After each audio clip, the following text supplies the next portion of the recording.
The destinical mind of the Netherlands showed up in front of me with the request to do prophetic and military foresight. And I'm not taking any percentage of the velocity of the good karma of Netherlands, the generational blessings of the Netherlands. I'm not taking anything. And the power of Netherlands is not inside of me. You have to understand, after so many of these videos with so many of the countries, I have so much of that energy inside of me already. I don't need that anymore. Ladies and gentlemen, if you follow these podcasts, you understand that all men have a soul. And some men have a really great soul. So some men are born and their grandfather was a king. Some men are born and their father was a king. So some men are born and, your father was a notable. So in your bloodline might be honor. There's all kinds of honor on this world. There's honor, like becoming a doctor and saving the lives of people. There's a lot of honor in that. There's honor in speaking justice among the people. And there's honor to work for God in the country and be a priest. There's all forms of honor that a man can have. So the more honor you have as a man, the more powerful your soul will be that you get born in, ladies and gentlemen. So I keep saying on this podcast, I call it born is something that is 5,000 years old, maybe 4,000, 5,000, something like that. It's called Chinese Azure Dragon Throne. That doesn't exist anymore. That's very ancient. So for me to shut it on, go into the destiny, because in your soul is the key to your destiny. So if I want to go into my destiny, I have to purify the curses, the depth it has to other nations. I have to purify the familiar spirits. I have to purify the dead bodies. And then there is something in there called rival curse. So the soul attracts bad karma. And then when you overcome that, you restart and then you enter your destiny. So when you have a lot of power on the earth, how did you acquire all that power? So not all power is clean. Some people get rich, but is it that you get there in a way without getting curses? So this is a fair game. This is a fair battle. This is the destiny of humanity. This is us. This is what God granted us. This is the universe, a shared reality, and these are the rules. So not everyone gets born with the same opportunities, but everyone can make choices, and that will change the fate. And those who have made the choices in the past, and their children and children of children of those children, are enjoying these consequences of these choices, and they can lose that. So there is like a competition, a hierarchy system on the earth. And I wanted to awaken the destinical power, which I have done.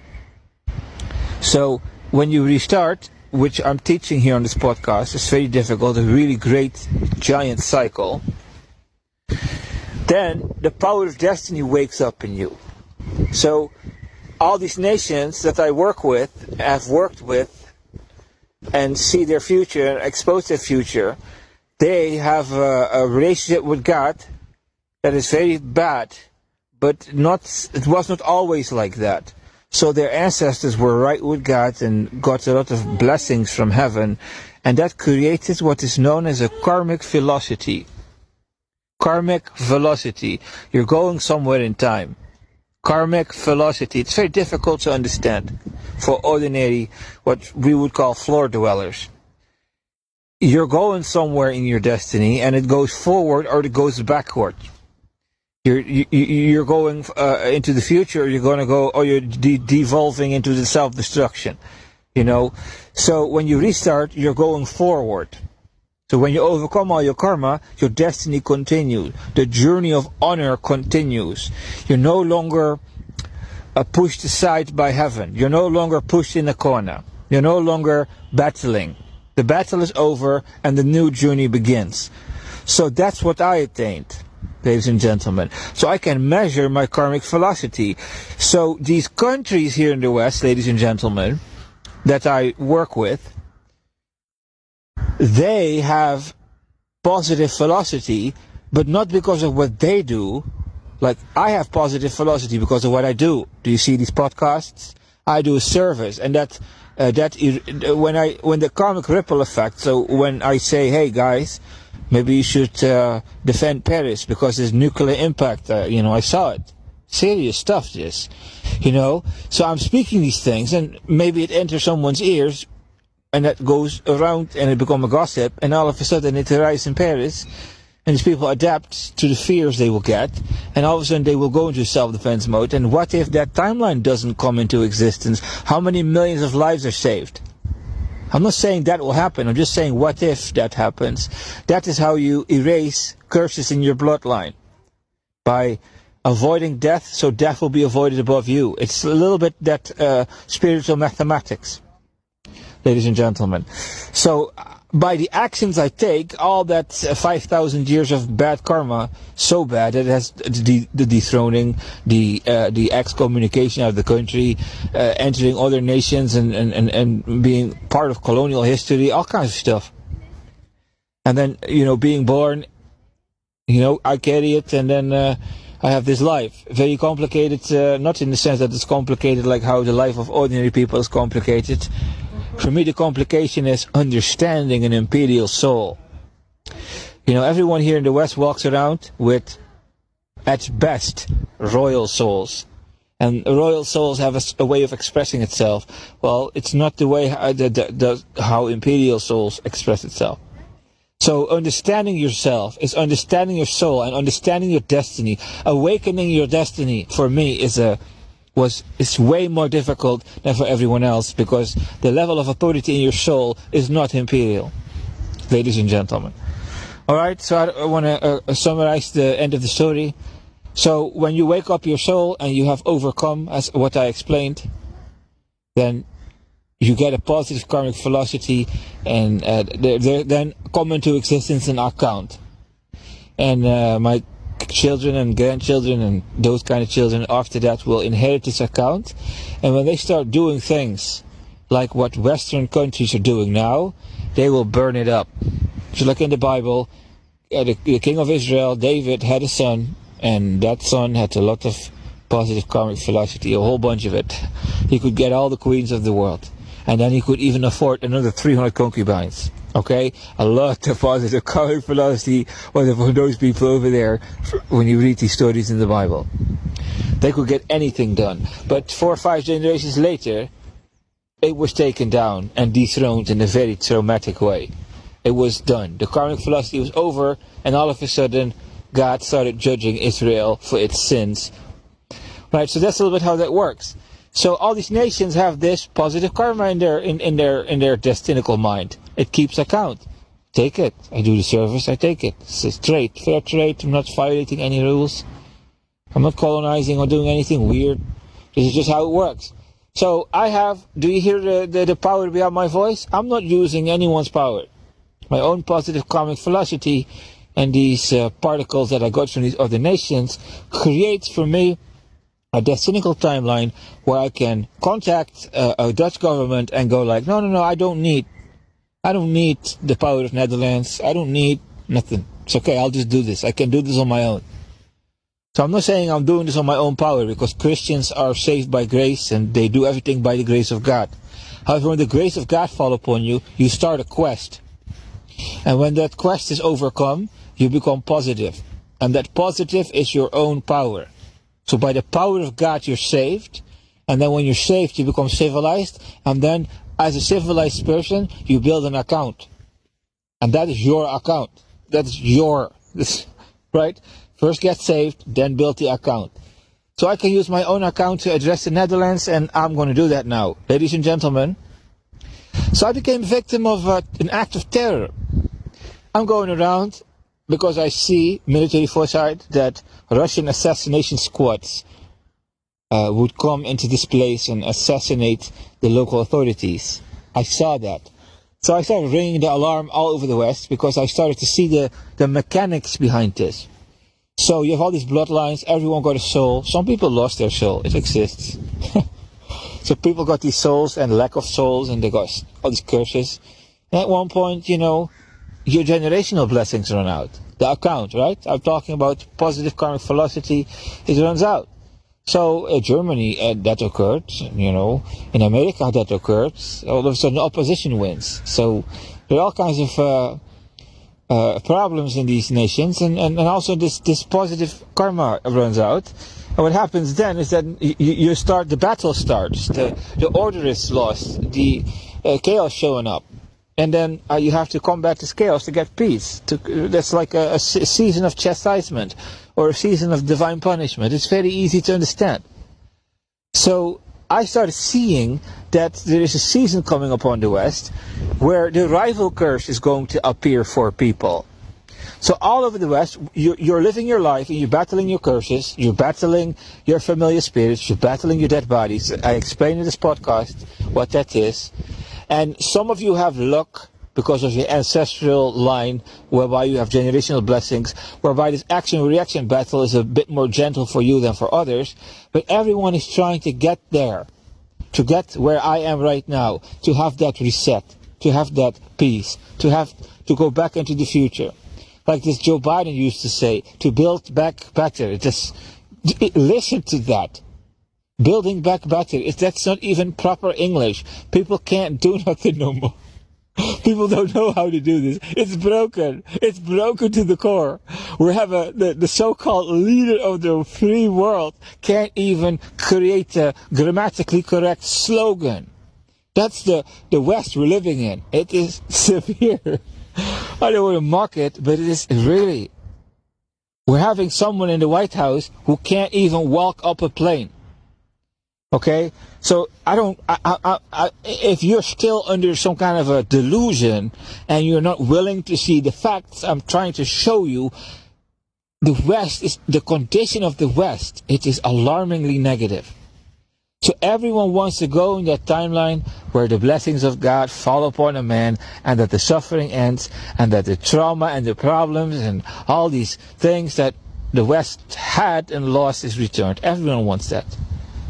Okay, everyone wants to go there. All the politicians, all the religious people, they all want to go there. It's just the way it is. This is their desire, and it's not coming until you overcome this. What I explained. So I'm giving you a little bit extra time, and all of a sudden I'm seeing this layer of karma showing up in the West, which is called rival curse. I'm seeing this rival curse, and it will manifest as Russian assassination squads. So not everyone here in the West has the same curses in the blood. Some people have more curses than others. So when you're really accursed, then the mirror of your curse will show up and somebody will play rival. And here in the West, it's going to be done by Russia, by North Korea, and in the background, China. These BRICS nations they're playing rival. So if you don't have rival curse in your bloodline, then they don't have an entrance in your timeline, in your destiny.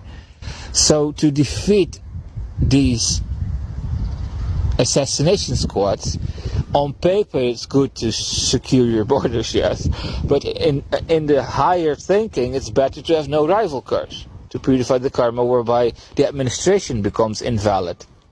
This is the higher thinking. This is how you solve it.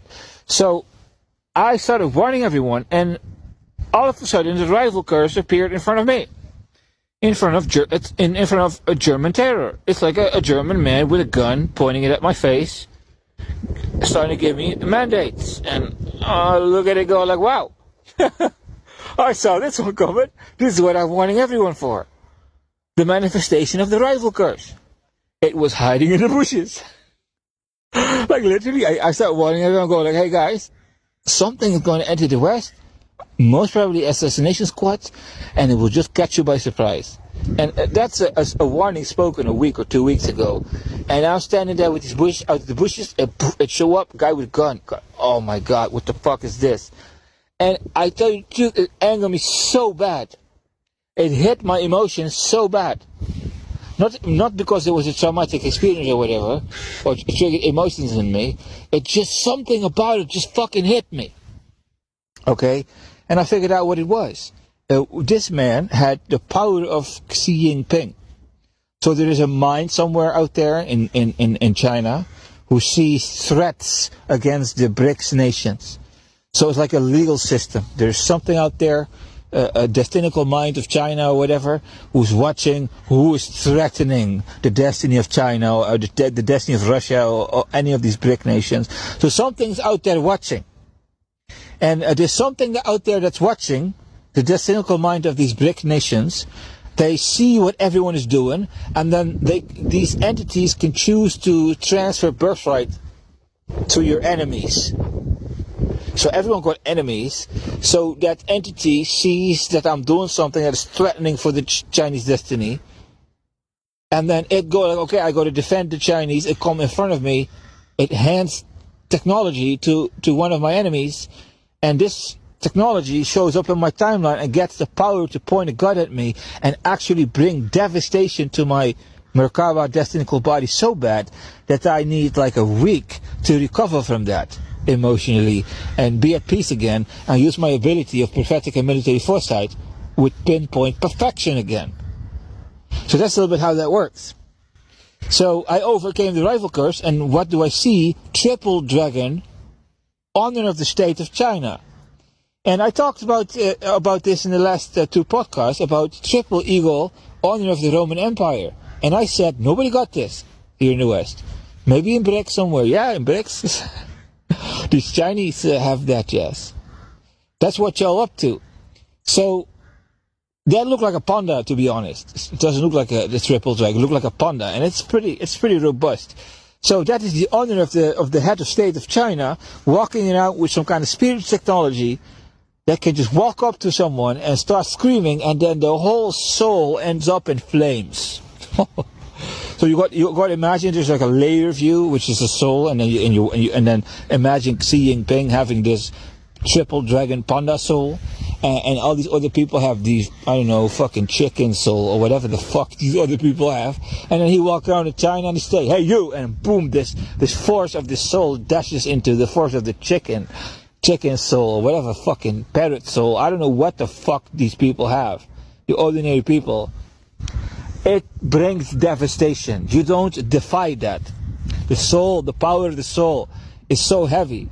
So there are like only two of those type of souls on the earth, which is the Roman version and the Chinese version. Roman Empire and Chinese Empire. They have this honor of the state is so big. It's so big, it just devastates everyone. It's a devastation, unbelievable. So, I overcame this rival curse in my bloodline, whereby I'm in the future. The time flow, karmic time flow is positive. There is no more administration of this rival curse, whereby I overcame the threat. I understand the threat, I overcame the threat, and I took the power that they used to get one of my enemies to pull his gun at me, and then the story ended. Is that life story? You have to understand that I'm trying to show you something.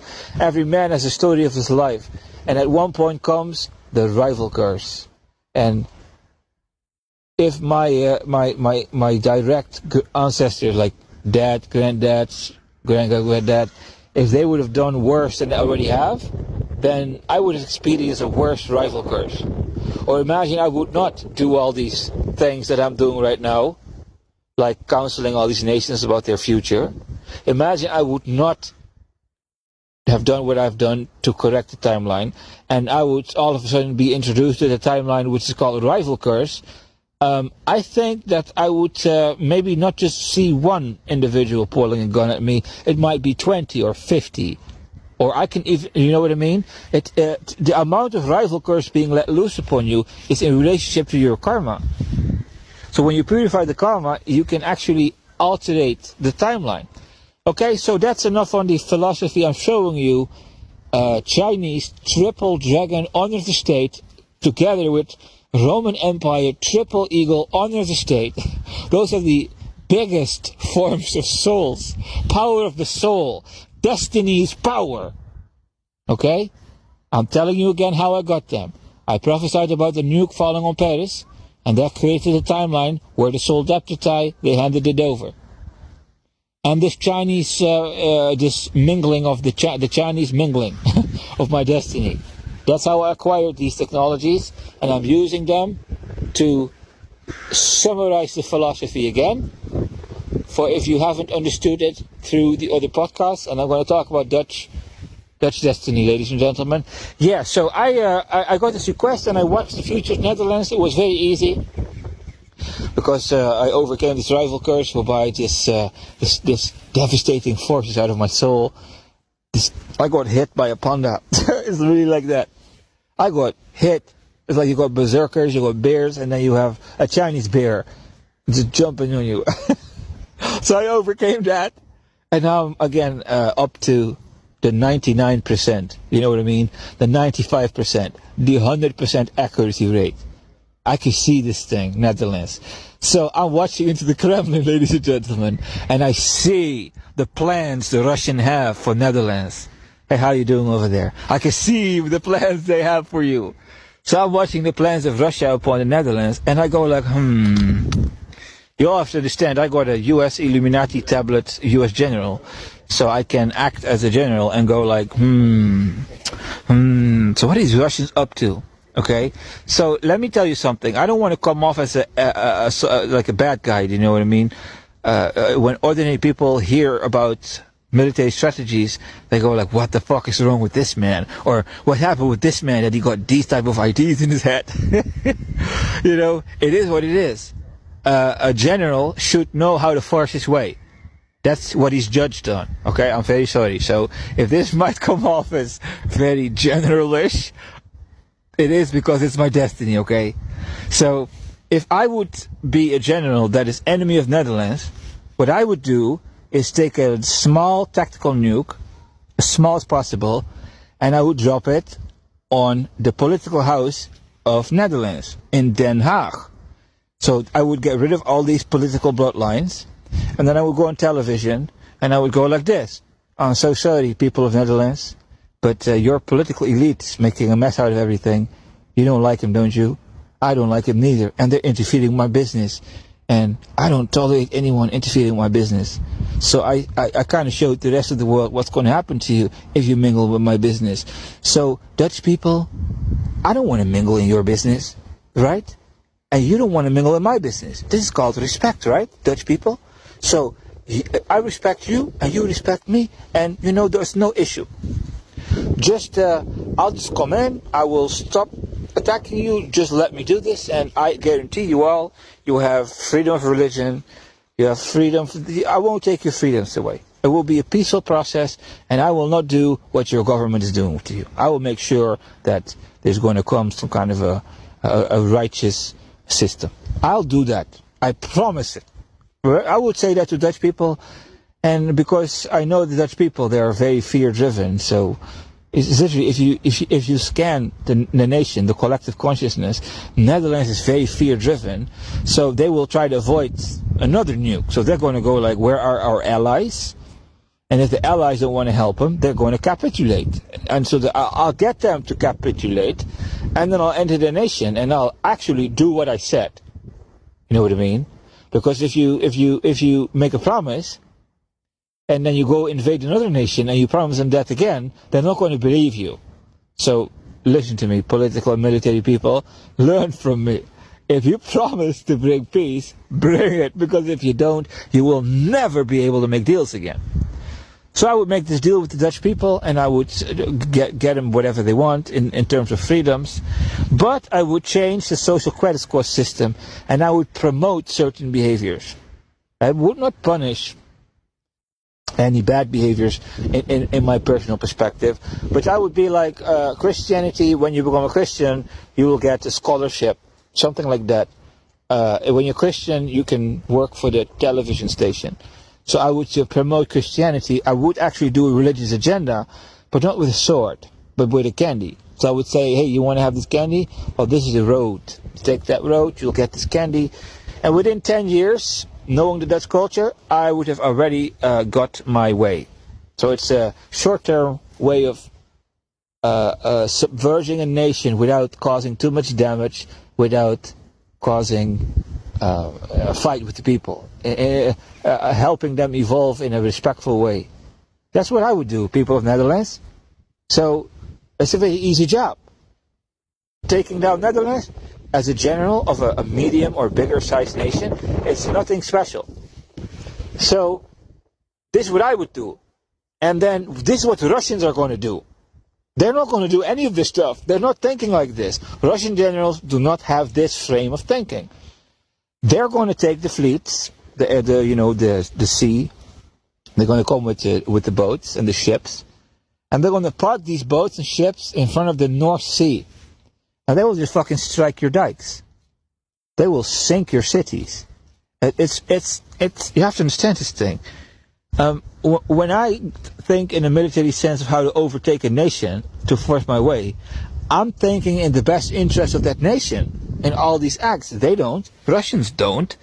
So watching in the Kremlin, ladies and gentlemen of Netherlands and all over the world, other people, when I watch into the Kremlin and I see these plans that they have for the West, they don't really care about changing it for the better. They appear to only care for one thing. They just want to make sure that you don't fight. They will show up, they will just do the 1, 2, 3, 4, poop, poop, poop, poop, take you down and just go like, okay. Now Netherlands no longer a threat. It's like neutralization of threats. So Netherlands forms a threat to the agenda of Russia. Okay, how do you stop that? Send a couple of boats, there are the dikes, boom, boom, boom, boom, boom, boom. Okay, how many cities are below sea level? Okay, no problem. Poof, done. It's 3 hits, you're gone. So I cannot speak in name of government of Netherlands, but I can speak in name of, decency. If you arrive in the timeline, Dutch people, where World War III starts, it is advisable to go above sea level. If you're below sea level, get the fuck out of there. Okay? You don't have to listen to me. But I wouldn't want to be under sea level when this drama starts. So the Dutch have their process of getting there, and they purify the curses, and the Dutch monarchy is fighting the familiar spirits and the dead bodies. So there is a karmic journey in the Netherlands, and the people of the Netherlands are trying to overcome that, to restart, and at one point, just like how it happened in my life, the rival curse will show up, and when it happens in the Netherlands, you will see these ships in the North Sea, and they will come with the intent to break your dikes and just sink you. That's all. Just neutralize Netherlands, it doesn't form a threat anymore. And then once it's neutralized like that, maybe let another army in, and then the army enters, and it won't have much resistance, because taking down the command chain in Netherlands would be super easy. And then first take down the command chain, then send in the army, and then just overtake it. That's a little bit the way of thinking of the Russian Kremlin. They see not. They don't seem to have any interest in improving the destiny. They just want to make sure it cannot harm the Russian destiny. So that is what I saw by watching what is the biggest threat against Netherlands. So this timeline can be avoided. As I said, you have to purify the generational curses, the bad karma. However, the Netherlands that is going to do that. I don't know how you're going to do that. So this podcast shows you the teaching behind how to do that, but you have your own Christian culture, so you can figure this out with God the Holy Spirit, how to get this evaded. But I assure you this, when your generational blessings run out, the pot of gold that you have, that I'm not touching, I did touch it with all the other nations that I counseled. Once that runs out, your troubles will start, and it will come, that ship. So maybe Netherlands put a couple of alarm systems, security systems to detect, submarines or whatever in the North Sea, and find some kind of a quick response system with allied forces, so that when a Russian boat would be in the near Netherlands, that's the allied forces, in the context of what the Netherlands sees as allied forces, make sure that ship is driven away, because if it comes too close, Netherlands is too vulnerable. So it's really nice going all under the sea and shit, but that only works when you live in a time of peace. That does not work during a time of war. The vulnerabilities, ladies and gentlemen. So purify the karma and avoid this timeline if you don't